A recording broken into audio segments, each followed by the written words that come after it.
BBC Nepali सेवाको साँझ पखबाट शरद केसीको नमस्कार।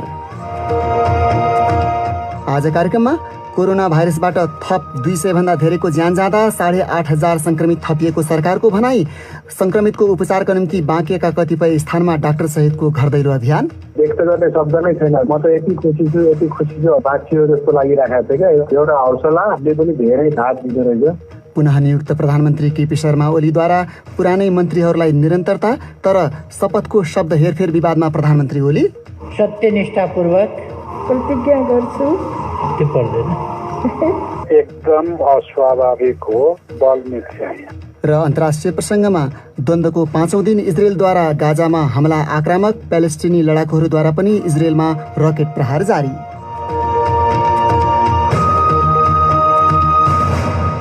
तर सबभन्दा पहिले आजका प्रमुख विश्व समाचार।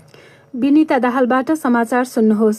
इजरायलले गाजामा भारी बमबारी गरेपछि प्यालेस्टिनीहरू उत्तरी गाजाबाट अन्यत्र सर्न थालेका छन्।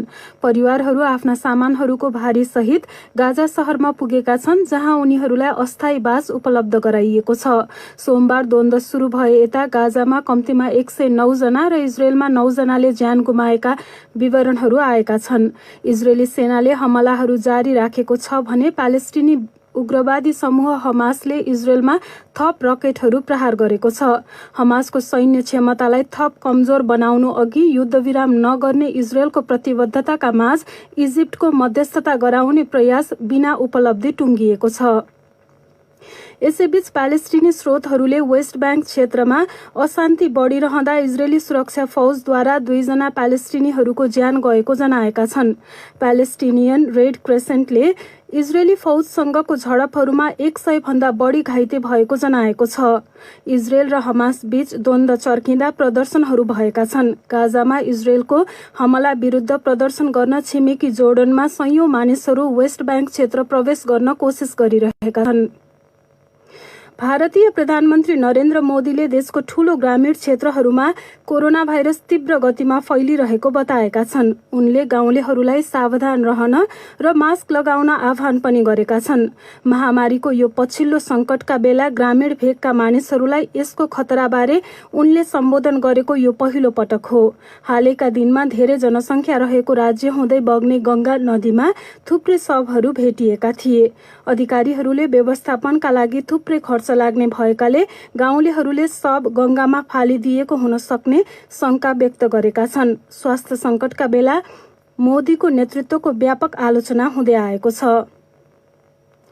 टर्कीको एउटा कम्पनीले रकम नतिरेको भन्दै बिजुली उत्पादन गर्न रोकेपछि लेबननमा बिजुलीको 1/4 आपूर्ति रोकिन सक्ने देखिएको छ। टर्कीको कार पावरसिप कम्पनीले आफूलाई लेबननले 18 महिनादेखि रकम नतिरेको भन्दै बिजुली उत्पादन रोक्नुको विकल्प नभएको जनाएको छ। बेइरुतमा रहेका क्विन्टिन सोमरभिल भन्छन्, The Turkish company Car Power, which owns the ships, says it is owned. बिजुली उत्पादन गर्ने कम्पनी कार पावरसिपले लेबनन सरकारले $10 करोड तिर्न बाँकी रहेको जनाएको छ। लेबननमा धेरै घण्टा बिजुली आउँदैन र धेरैले डिजेल जेनेरेटरको प्रयोग गर्छन्। बीबीसी संवाददाताको भनाई। चरम आर्थिक संकटमा रहेको लेबनन अहिले ऋणमा डुबेको छ। विज्ञहरूका अनुसार लेबननले आफूलाई आवश्यक पर्ने आधा विद्युत मात्रै आफै उत्पादन गर्छ।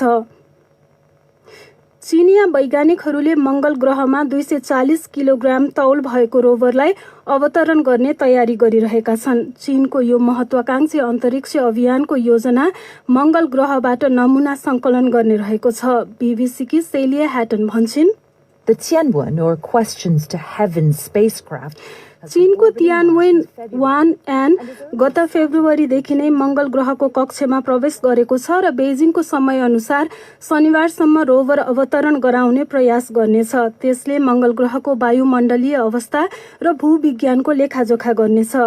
बीबीसीकी सेलिया ह्याटनको भनाई। तियानवेन 1 मंगल ग्रहमा पुग्ने चीनको पहिलो प्रयास भने होइन। यसअघि सन् 2011 मा रुससँग मिलेर उसले अगाडि बढाएको अभियान प्रक्षेपण गर्ने क्रममा विफल भएको थियो, तर चन्द्रमामा 2वटा रोभर पठाएपछि चीनको आत्मबल बढेको छ। र अफगानिस्तानको राजधानी काबुलका प्रहरीले शुक्रबारको प्रार्थनाका क्रममा एउटा मस्जिदमा भएको विस्फोटनमा परि कम्तीमा 12 जनाको ज्यान गएको जनाएको छ। ज्यान गुमाउनेमा प्रार्थनाको नेतृत्व गरिरहेकाको पनि ज्यान गएको छ। अहिलेसम्म उक्त घटनाबारे कसैले जिम्मेवारी लिएको छैन। यसअघि अफगान सरकार र विद्रोही समूह तालिबान दुवै पक्षले ईदका बेला 3 दिन युद्धविराम गर्ने घोषणा गरेका थिए, तर त्यही बेला यो विस्फोटनको घटना भएको हो। बिहिबार कान्दाहार र कुन्दुज प्रान्तहरूमा भएका छुट्टा छुट्टै घटनामा 9 जनाको ज्यान गएको थियो। यो BBC नेपाली सेवा हो।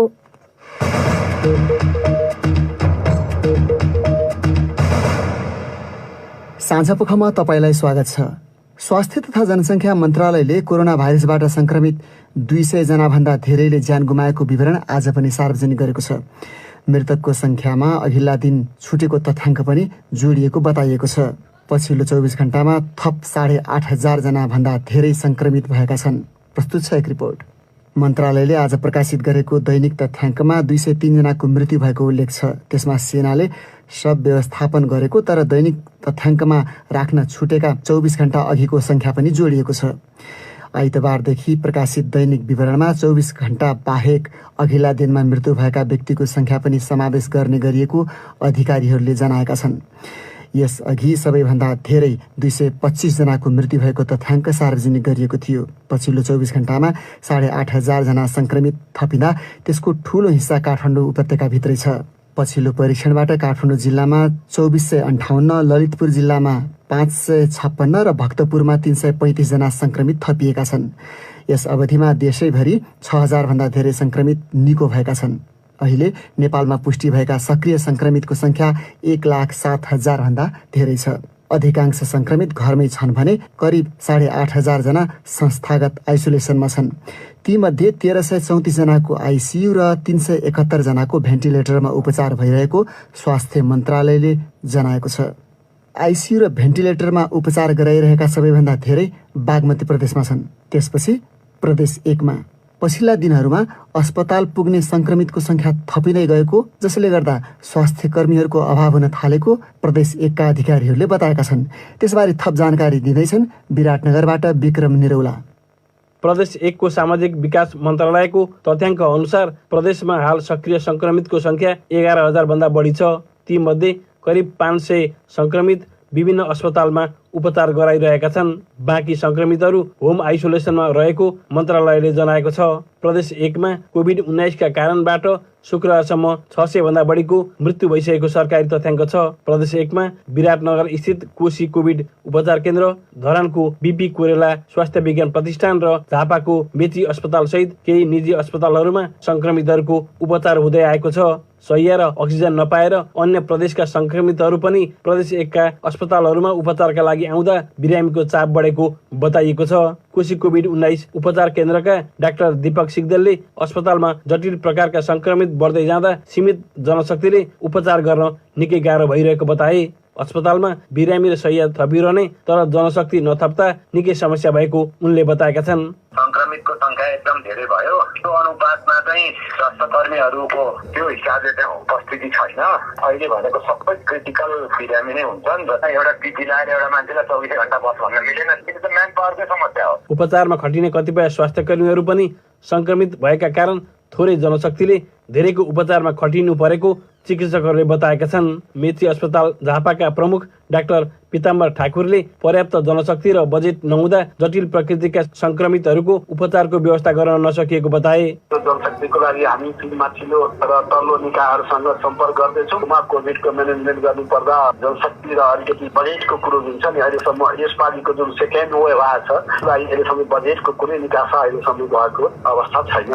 जोखिम मोलेर अहोरात्र संक्रमितको उपचारमा खटिए पनि सरकारी तहबाट कुनै प्रोत्साहन नभएको चिकित्सक तथा अन्य स्वास्थ्य कर्मीहरूको गुनासो छ। सरकारले दिने भनेको जोखिम भत्ता, बिमा, उपचार सुविधा, स्वास्थ्य सुरक्षा सामग्री लगायत प्रोत्साहनका कुरा पनि समयमै उपलब्ध नहुँदा काम गर्ने वातावरण पनि नभएको कतिपय चिकित्सक तथा स्वास्थ्य कर्मीहरूको भनाइ छ। प्रदेश 1 की सामाजिक विकास मन्त्री उषाकला राई अस्पतालहरूको क्षमता विस्तार र जनशक्ति थप्ने विषयमा पहल भइरहेको बताउँछिन्।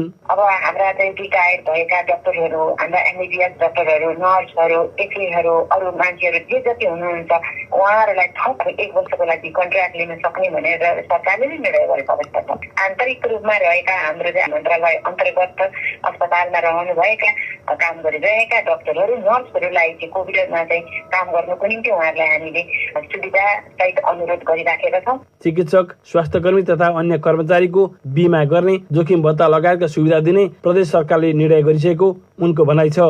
विक्रम निरौला, BBC, विराटनगर।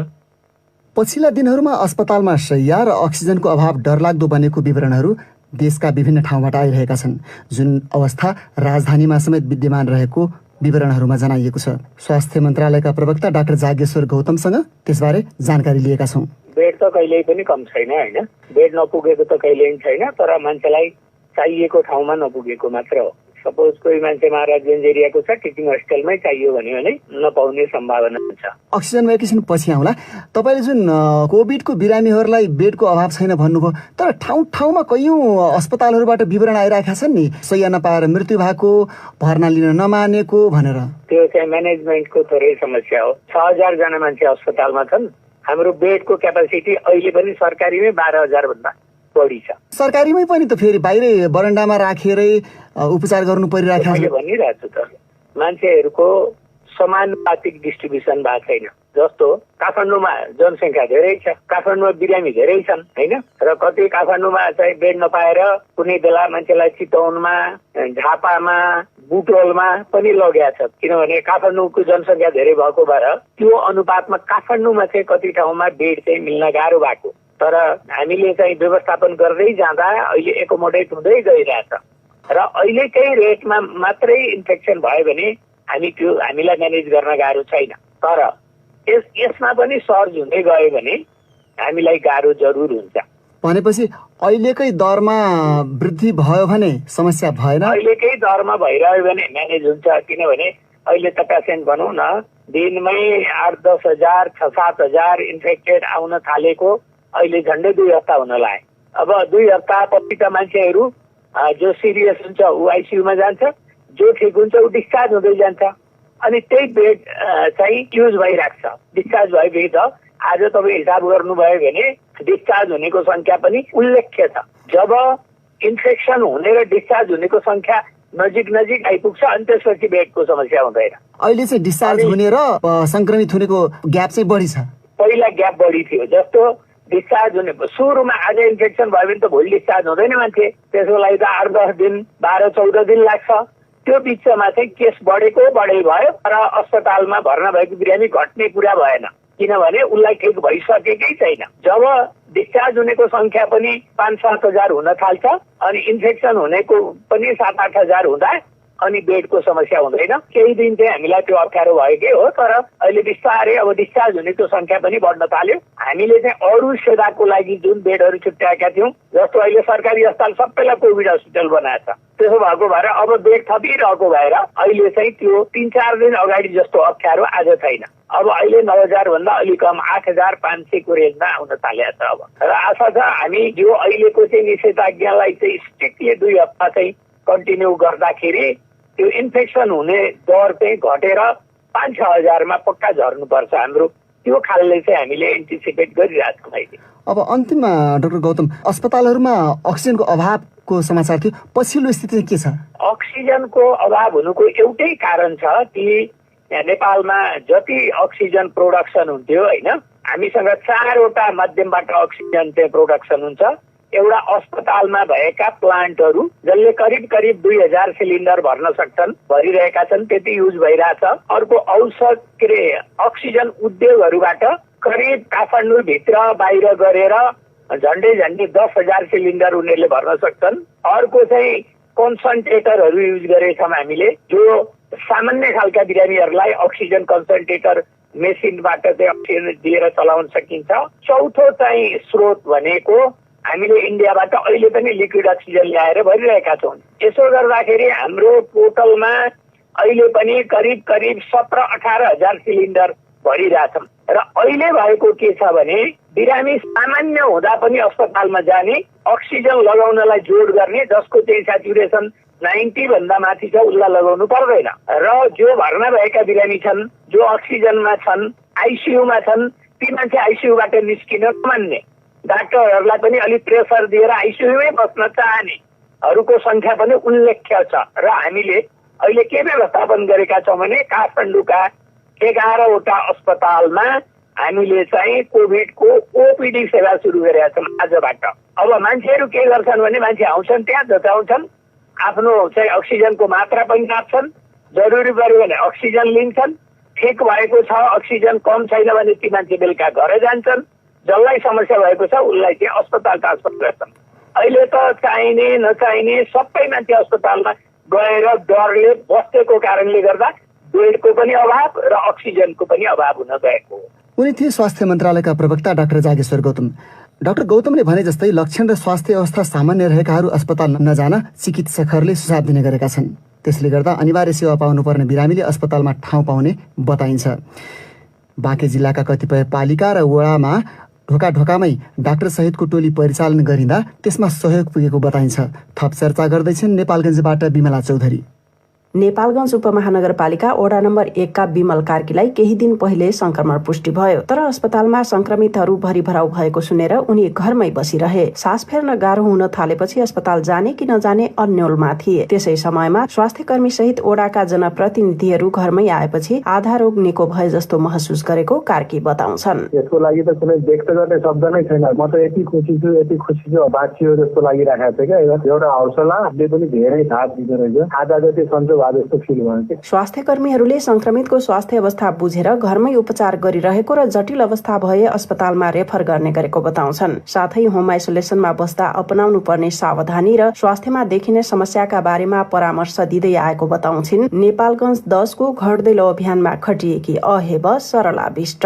हामीले चाहिँ अब सबभन्दा पहिला अब घरमा बसेर अब पोजिटिभ केसहरू अलिकति डिस्टेन्स मेन्टेन गरेर नै बस्छ। उहाँहरूलाई चाहिँ सबभन्दा पहिला उच्च मनोबल चाहिँ गराउनु पर्छ हैन। नेपालगञ्जका 23 वटा वडा मध्ये 5 वटा वडाले घर दैलो सेवाको सुरुवात गरेको बताइएको छ। फिजिसियन, डाक्टर, नर्स र एक्सरे मेसिन सहित स्वास्थ्य कर्मीको प्राविधिक टोलीलाई लिएर दैनिक रूपमा संक्रमितको घर दैलोमा पुग्ने गरिरहेको बताउँछन् नेपालगञ्ज उपमहानगरपालिका वडा नम्बर 1 का वडा अध्यक्ष प्रमोद रिजाल। स्वास्थ्य प्राविधिक टोली चाहिँ घरमै आएर सबै कुराहरू हेर्ने हेर्ने कुराहरूदेखि लिएर अलिकति अप्ठ्यारो महसुस गरेको बिरामीहरूको एक्सरे ब्लड टेस्टहरू गरेर अनि उहाँलाई औषधि उपचार गर्ने सम्मको इन्जेक्सन लगाएर घरमै चाहिँ सबै कुराहरू व्यवस्थापन गर्ने सम्मको कामहरू हामी गरिरहेछौँ। बाँकेको कोहलपुर नगरपालिका र राप्ती सोनारी गाउँपालिकाले पनि सबै वडामा स्वास्थ्य कर्मीसँगै जनप्रतिनिधिलाई घर दैलोमा खटाएको छ। यो अभियान थालेपछि छिमेकी पालिकाले समेत सहयोगको लागि आग्रह गरिरहेको बताउँछिन् कोहलपुरमा घर दैलो अभियानको नेतृत्व गरिरहेकी उपमेयर सञ्जु कुमारी थारू। कुनै टोलमा जाँदाखेरि अरू थप संक्रमित भएको ठाउँमा विवरण नआए पनि थाहा पाएको खण्डमा चाहिँ त्यसरी घर घरमा चाहिँ गइरहेको छ। सुरु गर्दाखेरि अहिले त्यति मात्रै नभइकन अरू पालिकाबाट पनि मैले त फेसबुकमा राखेको छु नम्बर अनि बैजनाथ गाउँपालिकाबाट पनि फोन आएको थियो। घर दैलो अभियानका लागि नेपालगञ्ज उपमहानगरपालिकाले सबै ओडालाई निर्देशन दिए पनि कतिपय ओडाले स्वास्थ्य कर्मी अभाव र अन्य तयारी नपुगेको भन्दै सुरुवात गर्न नसकेको बताइएको छ। यो अभियान प्रभावकारी बन्दै गएको नेपालगञ्ज उपमहानगरपालिकाकी उपमेयर उमा थापा मगरले बताइन्। डाक्टरकै टिम पनि गइरहेको छ हाम्रो वडासँग अनि डाक्टरहरूले चाहिँ सुझाव दिने कुराहरू यो सबै हुँदाखेरि अस्पतालमा हिजो र आज 2 दिन चाहिँ अलिकति चाप पनि घटेको जस्तो देखिया छ। प्लस पोइन्टहरू चाहिँ छ। किन भन्दा बिरामी एकदमै सिकिस्त भएर अस्पताल आउँछन्। उसले होम केयर नपाएकै कारणले गर्दा ऊ सिकिस्त हुँदासम्म घरमा हुन्छ कि। देशका सबै स्थानीय पालिकाहरूले स्वास्थ्य कर्मीको टोली सहित घर दैलो अभियान चलाउन सके अस्पतालमा बिरामीको चाप कम गर्न सहयोग पुग्ने साथै संक्रमितको जटिल अवस्था अगावै अस्पताल पुर्याउन सकिने भएकाले अकालमा ज्यान गुमाउने खतराबाट बचाउन सकिने स्वास्थ्य कर्मीहरूको भनाइ छ। बिमला चौधरी, BBC नेपालगञ्ज। अब तपाईकै प्रतिक्रिया र टिप्पणी। आज हामीले सामाजिक सञ्जाल फेसबुक र ट्विटरमा सोधेका थियौं बहुमतको सरकार बन्न नसकेपछि केपी शर्मा ओली फेरि प्रधानमन्त्री नियुक्त भएका छन्। कोभिड महामारीले देश आक्रान्त बनेको बेला अब सरकार र राजनीतिक दलहरूले के गर्नुपर्छ? प्राप्त जवाफ मध्ये केहीलाई हामी यहाँ प्रस्तुत गर्दैछौं। कृष्ण पाठकले फेसबुकमा लेखेका छन्, गर्नुपर्ने त तत्काल महामारीको रोकथाम र नियन्त्रण हो, तर नागरिकले सरकार राजनीतिक दलको विगतको चर्तिकेला देखेर विश्वास गर्ने कुनै आधार छैन। फेरि पनि अल्पमत बहुमतको खेलमा सरकार ढाल्ने काम सुरु हुन्छ। लक्ष्मी प्रसाद सुवेदीको सुझाव छ, अक्सिजन नपाएर सासको आसमा तडपिरहेका जनतालाई सरकार छ है भन्ने आवाज दिने किसिमको काम गर्न थाल्नु पर्यो। राजनीतिक दलहरू पनि आआफ्नो डम्फु नबजाई जनताको सेवा गर्नु पर्यो। अक्सिजन लगायत अत्यावश्यक औषधि श्रम गरी खाने वर्गलाई सहजीकरण गर्ने गरी विभिन्न राहतका प्याकेजहरू सर्वसुलभ बनाउनतिर लाग्नु पर्यो। देवसिंह बोहरा लेख्छन्, जनताले अक्सिजन लिन पाइरहेका छैनन्, नेताहरूले धमाधम शपथ लिइरहेका छन्। जनताले अकालमै मृत्यु भएर श्रद्धाञ्जली पाउन सकिरहेका छैनन्, नेताहरू भने बधाई पाएको पाइछन्। जसको सरकार बने पनि जनताले पाउने केही पनि छैन। जनता आफैले सुरक्षित र सचेत रहनु जरुरी देखिन्छ। सुशीला बस्नेत लेख्छिन्, जनतालाई अप्ठ्यारो परेका बेला सरकार जनतासँगै छ भन्ने महसुस गर्न पाइयोस् न। अन्य राजनीतिक दलहरू पनि सरकारमा गएर मन्त्री बन्न पाइएन भनेर निराश हुने होइन, यति बेला जनतालाई महामारीबाट कसरी बचाउने हो भन्ने बारेमा गम्भीर हुने बेला हो। एलबी कठायतलाई चाहिँ सरकार र राजनीतिक दलका नेताले आफ्नो सुझाव सुन्छन् भन्ने नै लागेको रहेनछ। उनी लेख्छन्, राजनीतिक दलहरूले विचार र सिद्धान्तलाई आधार बनाएर चलिदिने भए, नेताहरूले बोली र व्यवहार एकै गरिदिने भए पो हामीले दिएको सल्लाह सुझाव काम लाग्थ्यो होला। गगन सिंह साउद लेख्छन्, ढल्नै लागेको सरकार पनि बच्यो, अब सबै मिलेर सरकार विरोधी होइन कोरोना भाइरस विरोधी काममा लाग्नुपर्छ। सरकार जसरी आफ्नो सत्ता बचाउन लाग्यो त्यसरी नै जनतालाई कोरोना भाइरसबाट बचाउन लाग्नुपर्छ। अनि रञ्जिता शर्मा लेख्छिन्, सरकारले अब सांसदहरूले पाउँदै आएको विकास कोषको रकम कोरोना भाइरसका बिरामीको उपचारमा खर्च गर्नुपर्छ। स्वास्थ्य सामग्री खरिद र अक्सिजनको सहज व्यवस्था गराउन तत्काल लाग्नुपर्छ। स्वास्थ्य सङ्कटकाल घोषणा गरेर अन्य देशहरूसँग सहयोग माग्नुपर्छ। बाँकी विषय। सबैभन्दा ठूलो दलको हैसियतमा प्रधानमन्त्री केपी शर्मा ओलीलाई आज राष्ट्रपतिले पद तथा गोपनीयताको शपथ खुवाएकी छन्। प्रधानमन्त्री ओलीले अघिल्लो मन्त्री परिषदका सबै सदस्यलाई पुनर्नियुक्ति दिएका छन्, तर उनले शपथ लिँदाको एउटा सन्दर्भले चर्चा र आलोचना निम्ति आएको छ। प्रस्तुत छ एक रिपोर्ट। मिलिजुली सरकार बनाउन विपक्षी दलहरू विफल भएपछि हिजो राति ओली नै प्रधानमन्त्री नियुक्त गरिएका थिए। उनले अब 1 महिनाभित्र विश्वासको मत लिनुपर्नेछ, जुन लिन नसकेपछि राष्ट्रपतिले मिलिजुली सरकार बनाउन हिजो राति 9 बजेसम्मको समय सीमा दिएकी थिइन्। कुनै पनि दलबाट त्यस्तो दाबी नआएपछि फेरि प्रधानमन्त्री बनेका ओलीले शपथ पत्रको शब्द उच्चारण नगरेको प्रसङ्ग आज निकै चर्चामा रह्यो। सत्यनिष्ठापूर्वक प्रतिज्ञा गर्छु। सत्यनिष्ठापूर्वक प्रतिज्ञा गर्छु। त्यो पर्दैन। पूर्व मुख्य सचिव विमल कोइरालाले त्यसलाई गम्भीर रूपमा लिएका छन्। एकदम अस्वाभाविक हो। बल्ने चाहिँ हाम्रो कानुन परम्परा मुलुकको शासन व्यवस्थामाथिको घातक प्रहार हो भन्छु म। कारण के भने अब सत्यनिष्ठासँग प्रतिज्ञा गर्दैन भने त्यो शासक कस्तो हुन्छ। राष्ट्रपति विद्यादेवी भण्डारीले उप प्रधानमन्त्री र मन्त्रीहरूलाई शपथ खुवाउँदा पनि प्रधानमन्त्रीले अनिच्छा देखाएको शब्द उच्चारण गरेकी थिइन्। सत्यनिष्ठापूर्वक प्रतिज्ञा गर्छु। सत्यनिष्ठापूर्वक प्रतिज्ञा गर्छु। सत्यनिष्ठापूर्वक प्रतिज्ञा गर्छु। सत्यनिष्ठापूर्वक प्रतिज्ञा गर्छु। कतै प्रधानमन्त्रीले शपथ पत्रमा शब्द मितिव्ययी बनाउन आफैले सम्पादन गर्न खोजेका हुन् कि प्रधानमन्त्रीको प्रस्तुति समेत अस्वाभाविक मानेका प्रशासनविद विमल कोइराला भन्छन्। त्यो हो भनेदेखि त अब पहिले प्रस्ट्याउनु पर्यो नि, त्यसलाई परिवर्तन गरे भए पनि हुन्थ्यो। अब शपथको फर्मेट चाहिँ त्यही राख्ने अनि आफूलाई मन पर्यो यो चाहिँ पर्दैन भन्न त मिलेन। तर प्रधानमन्त्री ओलीले राज्य मन्त्रीलाई आफूले उच्चारण नगरेको शब्द समेतको भाषामा शपथ खुवाएका थिए। सत्यनिष्ठापूर्वक प्रतिज्ञा गर्छु। खास गरी 2063 सालको परिवर्तनपछि शपथको भाषामा बेला बखत विवाद र हेरफेर गरिएको बताइन्छ। ईश्वर उच्चारण नगर्ने छुट दिनका निम्ति ईश्वरका अतिरिक्त जनता भन्ने शब्द राखिएको छ र हिजो आज धेरैले जनताको नाममा शपथ लिन्छु भन्ने बेहोरा उच्चारण गर्ने गरेको पाइन्छ, खास गरी वामपन्थी पृष्ठभूमिका मन्त्री तथा प्रधानमन्त्रीहरूले। तपाईँ बीबीसी नेपाली सेवाको साँझपख सुनिरहनु भएको छ। अब एउटा अन्तर्राष्ट्रिय विषय। द्वन्द्व भएको 5औं दिन इजरायलले गाजामा आफ्ना हमलाहरू आक्रामक बनाएको छ भने प्यालेस्टिनी लडाकुहरूले पनि इजरायलमा रकेट प्रहार जारी राखेका छन्। इजरायलको सेनाले हमलाका लागि जमिन र हवाई दुवैतर्फ फौज संलग्न रहेको तर गाजा प्रवेश गरि नसकेको जनाएको छ। लडाईँ सुरु भए यता इजरायलमा 9 र गाजामा 119 जनाको ज्यान गइसकेको छ। बीबीसीका विवरणहरूमा आधारित रिपोर्ट विनिता दाहालबाट। आन्तरिक रूपमा अशान्त रहेको अवस्थालाई दबाउन रक्षा मन्त्री बेनी गान्ट्सले अतिरिक्त सुरक्षा फौजलाई व्यापक रूपमा खटाउन निर्देशन दिएका छन् र अहिलेसम्म 400 भन्दा बढी मानिसलाई पक्राउ गरिसकिएको छ। प्रहरीले धेरैजसो समस्याका लागि इजरायली अरब्सहरू जिम्मेवार रहेको बताएको छ। यो साता गाजा र इजरायलमा भएका हिंसाका घटना सन् 2014 यताकै खराब हुन्। पूर्वी जेरुसलेम स्थित मुस्लिम र यहुदीले मान्ने एउटा पवित्र स्थलमा झडप भएपछि इजरायल र प्यालेस्टिन बीच तनाव बढेपछि द्वन्द्व सुरु भएको थियो। गाजामा शासन गर्ने प्यालेस्टिनी विद्रोही समूह हमासले उक्त क्षेत्रबाट फिर्ता हुन चेतावनी दिँदै रकेटहरू प्रहार गर्न सुरु गरेको थियो। इजरायलले पनि जवाफी हवाई हमला सुरु गरेको थियो।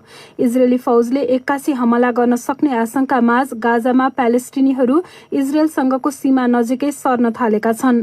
सेजैया भन्ने ठाउँ छाडेका बासिन्दाहरूले घरमाथि गोलाबारी खस्न थालेको बताएका थिए।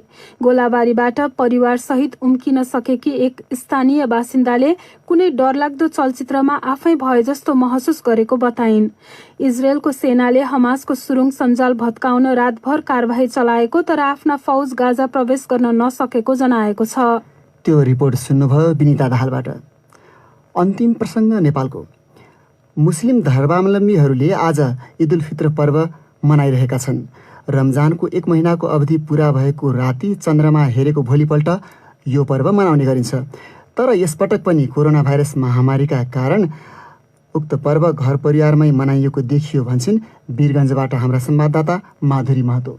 मुस्लिम समुदायका मानिसले आज विशेष नमाज प्रार्थना गरी ईद उल फित्र पर्व मनाएका छन्। अरबी पात्रो अनुसार 9औं महिनाको अन्तिम दिन चन्द्रमा देखिएपछि भोलिपल्ट ईद उल फित्र मनाउने गरिन्छ।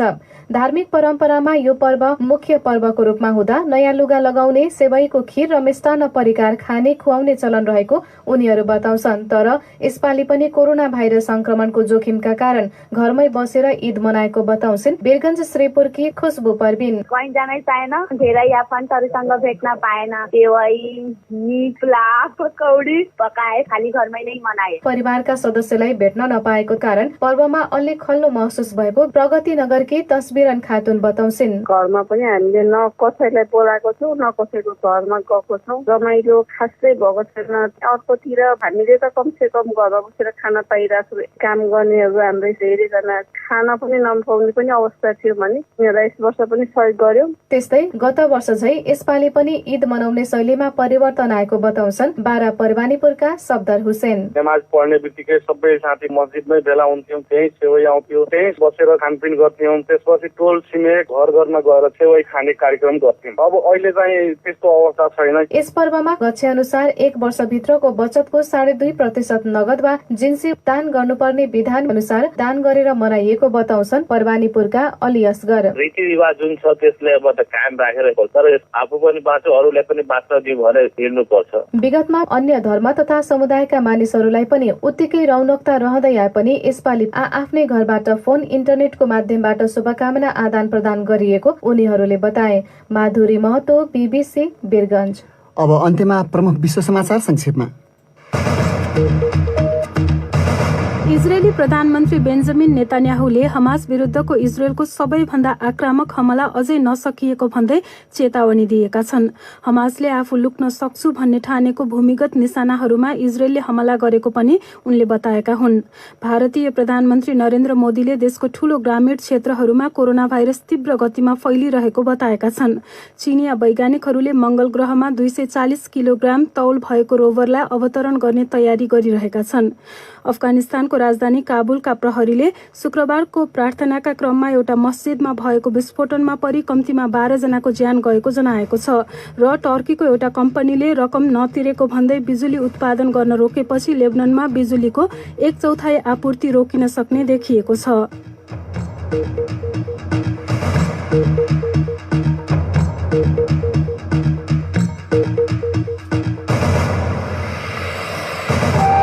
हवस् त यसका साथै BBC नेपाली सेवाको साँझ पख यहीँ सकिन्छ। अब हामी सोमबार बिहान 7:15 बजे मात्र आउनेछौँ। त्यसबेलासम्मका लागि हामी सबैलाई बिदा दिनुहोस्। नमस्कार।